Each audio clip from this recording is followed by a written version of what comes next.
दोस्तों जैसे YouTube channel में आपका स्वागत है। आज की इस वीडियो में हम बात करेंगे सेंट्रीफ्यूगल पंप में स्टैटिक हेड का क्या कार्य होता है, इसको कैलकुलेट कैसे करते हैं और साथ ही जानेंगे स्टैटिक हेड की डेफिनेशन क्या होती है। तो देरी ना करते हुए चलिए करते हैं शुरू। सबसे पहले जान लेते हैं इसकी डेफिनेशन। स्टैटिक हेड उस मिनिमम प्रेशर को दर्शाता है जिसे पंप फ्लूइड को उठाने या फ्लूइड को ट्रांसफर करने में लगाता है। ये एक स्टैटिक मेजरमेंट है पोटेंशियल एनर्जी का, जो पंप के अगेंस्ट लिक्विड को स्थानांतरित करने के लिए प्रदान करता है। अब बात कर लेते हैं स्टैटिक हेड कैलकुलेशन फॉर्मूले की। तो इसका फॉर्मूला है static head is equal to static suction head plus static discharge head. Static head को कैपिटल एच से दर्शाते हैं और स्टैटिक सक्शन हेड को स्मॉल एच एस से दर्शाते हैं। स्टैटिक डिस्चार्ज हेड को स्मॉल एच डी से दर्शाते हैं। और अब जान लेते हैं स्टैटिक सक्शन हेड और स्टैटिक डिस्चार्ज हेड क्या होता है।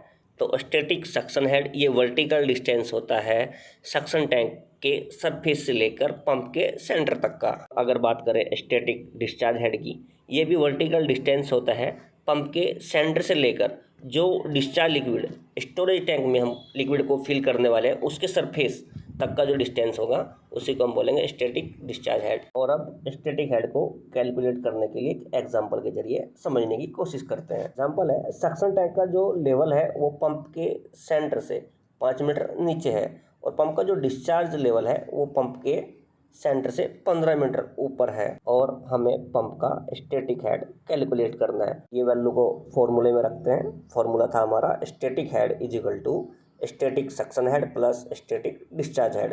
तो फॉर्मूले में पुट करने के बाद हमारी जो वैल्यू निकल के आती है वो आती है 20 मीटर, यानी कि पंप को 20 मीटर की स्टैटिक हाइट पार करनी होगी, या फिर यूं कहें गुरुत्वाकर्षण के विरुद्ध लिक्विड को लिफ्ट करने के लिए मिनिमम हेड की आवश्यकता होगी। ये तो था स्टैटिक हेड का कैलकुलेशन विद फॉर्मूला। अगर आपको वीडियो अच्छा लगा तो अपने मित्रों के साथ शेयर अवश्य करें। Thanks for watching my video. Thanks for your valuable time.